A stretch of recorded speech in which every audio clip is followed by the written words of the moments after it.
ప్రముఖ సినీ నటుడు అతను బీఆర్ఎస్లో ఉన్నాడా లేదంటే డిఎంకేలో ఉన్నాడా కాంగ్రెస్లో ఉన్నాడా ఏ పార్టీలో ఉన్నాడో తెలియనటువంటి దౌర్భాగ్యుడు ప్రకాష్ రాజ్కి ఊహించినటువంటి చెప్పు దెబ్బతో పవన్ కళ్యాణ్తో కాళ్ళ బేరానికి ప్రకాష్ రాజు దిగజారిపోయాడు. అసలు ఇంతకీ ప్రకాష్ రాజు ఎందుకు కాళ్ళ బేరానికి రావాల్సి వచ్చింది? మరి ఇప్పుడు పవన్ కళ్యాణ్ రియాక్షన్ ఏంటి?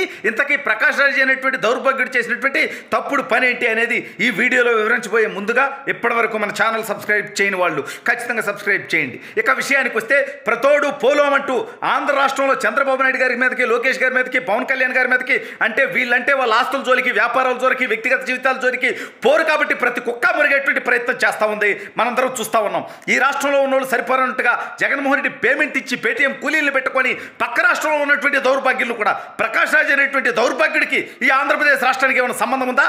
ఓకే, తెలుగు సినిమాల్లో యాక్ట్ చేస్తామని అనుకుందాం.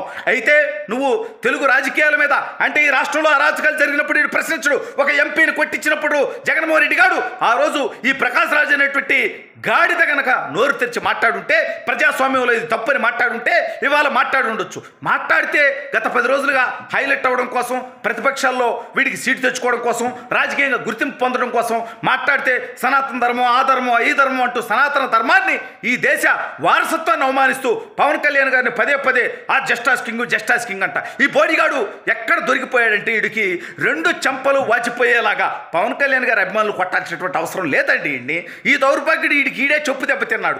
ఏంటయ్యా అంటే, మీరు సనాతన ధర్మ రక్షణ ఇదని మీరు గాలి తిరుగులు తిరగండి, గాలి మాటలు మాట్లాడండి, ప్రజల్ని మోసం చేయండి, మేమేమో ప్రజల్ని రక్షిస్తుంటాం అన్నాడు ఈ దౌర్భాగ్యుడు. ఓకే, అది కాసేపు నమ్ముదాం. రాష్ట్రంలో ఉన్నటువంటి ప్రజలందరూ ఆలోచించండి. ఈ ప్రకాష్ రాజ్ గారు మొన్నే గత నెలలోనే విజయవాడకి అంత పెద్ద వరద వచ్చింది, లక్షలాది మంది ప్రజలు ఇబ్బంది పడ్డారు. మరి ఈ సందర్భంగా ప్రజలను రక్షించడానికి ఈ ప్రకాష్ రాజు గారు ఎప్పుడన్నా విజయవాడ వచ్చాడా? లేదు.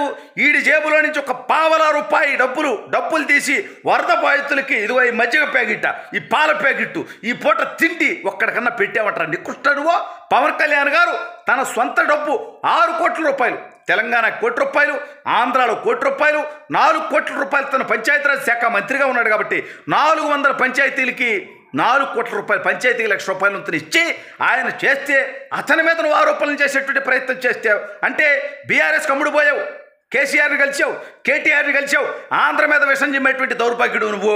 ఎందుకంటే ఆంధ్ర రాష్ట్రంలో అరాచక పరిపాలన కొనసాగినప్పుడు, ఈ రాష్ట్రంలో ప్రజాస్వామ్యం నిర్వీర్యమైనప్పుడు, నువ్వు సిగ్గులేనుడు కాకపోతే నువ్వు మనిషివే కదరా, నువ్వు పెద్దాని మీద స్పందించాలి కదరా.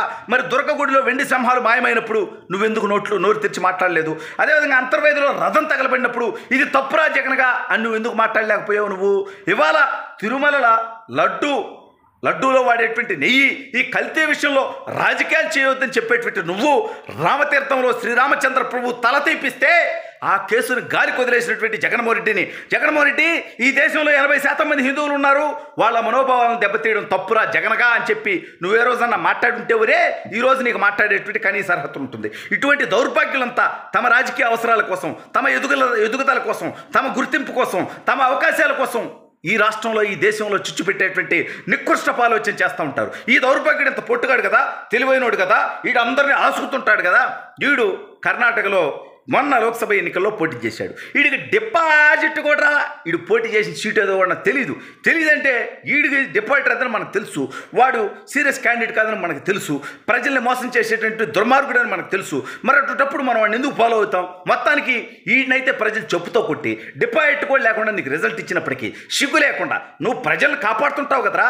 మరి ప్రజలు కనీసం నీకు డిపాజిట్ కూడా ఇవ్వకుండా ఓడగొట్టిన తర్వాత ఎందుకు ఓడగొట్టారు, ఏం తప్పుడు పని చేశాను, ప్రజల నమ్మకాన్ని ఎందుకు చూరగొనలేకపోయాను అని ఎప్పుడన్నా ఆలోచించావంటారు? నువ్వు పెద్దానికి పవన్ కళ్యాణ్ గారిని, చంద్రబాబు నాయుడు గారిని మీరు కేంద్రం చేతిలో బానిసలుంటారు. కేంద్రంతో ఢీకొట్టినటువంటి దమ్ము తెలుగుదేశం పార్టీది. అన్న నందమూరి తారక రామారావు గారు దేశ రాజకీయ చరిత్రను మార్చినటువంటి వ్యక్తిరా. ఒంటరిగా ఆయన పార్టీ పెట్టి అధికారంలోకి రావటమే కాదు, దేశ రాజకీయాల్లో అప్పటి వరకు ఉన్నటువంటి కాంగ్రెస్ హవాని అడ్డుకట్ట వేస్తూ సంకీర్ణ రాజకీయాల ద్వారా దేశంలో ఉన్నటువంటి కాంగ్రెసేతర ప్రభుత్వాలన్నింటి ఏర్పాటులోనూ తెలుగుదేశం పార్టీ కీలక పాత్ర పోషించింది. ఇవన్నీ తెలియదానికి దౌర్భాగ్యుడికి ఇవాళ కూడా కేంద్రంలో ప్రభుత్వం తెలుగుదేశం పార్టీ జనసేన పార్టీతో కూటమి కట్టి అక్కడ అధికారంలో ఉంది. నీ దుఃఖదే, నీ బాధదే. నువ్వు అనుకున్నటువంటి పార్టీ అటు తెలంగాణలో బీఆర్ఎస్ పార్టీ అస్సాం ట్రైన్ ఎక్కింది, ఒక్క ఎంపీ సీటు కాడు రాలా. ఇటు ఆంధ్రప్రదేశ్లో జగన్మోహన్ రెడ్డి గారు ప్రతిపక్ష నేత కూడా కాకుండా 11 సీట్లకు పరిమితమయ్యాడు. ఇటువంటి దౌర్భాగ్యులందరికీ నువ్వు ఉడిగం చేసుకుంటూ మాట్లాడితే నీకే సంబంధం లేకుండా నువ్వు నిజంగా ఈ రాష్ట్రం సమస్యల్లో ఉంటే మాట్లాడతావా? రారా దౌర్భాగ్యుడా. ఈ రాష్ట్రంలో జగన్మోహన్ రెడ్డి గత 5 సంవత్సరాలు చేసినటువంటి అరాచకాలు, దుర్మార్గాలు, దోపిడీలు, వాడు చేసినటువంటి రాజ్యాంగాన్ని అపహాస్యం చేయడం దగ్గర నుంచి ప్రజాస్వామ్యాన్ని కూకట వేలుతో పిగిలించేటువంటి ప్రయత్నం జగన్మోహన్ రెడ్డి గారు చేశాడే. హత్య రాజకీయాలు చేశాడే, దోపిడీ రాజకీయాలు చేశాడే. ఆ రోజు నువ్వు మాట్లాడుంటేవరే ఈ రోజు నువ్వు మాట్లాడేటువంటి కనీస అర్హత ఉండేది. ప్రకాష్ రాజ్ నిన్ను అడిగేవాడు లేడని, నిన్ను కడిగేవాడు లేడని, నువ్వు ఒక రాజకీయ నాయకుడు కాబట్టి ఎవడు పట్టించుకోడని చెప్పి నువ్వు పొత్తులు లేస్తే నువ్వు పవన్ కళ్యాణ్ గారిని తిడతాను, నా ఇష్టం వచ్చిన వాళ్ళ నేను తిట్టేస్తాను, నన్ను ఎవరు ఏమనకూడదు, నన్ను ఎవరన్నా ఏమన్నా అంటే నేను జస్ట్ ఆసకుతాను అంటే ఆసకుతానంటే కుదరదరే. అదేవిధంగా నేను ఇప్పుడు బిజీగా ఉన్నాను షూటింగ్లో, మళ్ళీ స్పందిస్తాను. బిజీగా ఉండేటోడు నువ్వు స్పందించాల్సినటువంటి అవసరం లే. స్పందిస్తే ప్రతి ఒక్క అంశం మీద స్పందించు మగాడిలాగా, లేకపోతే మూసుకోనుండు.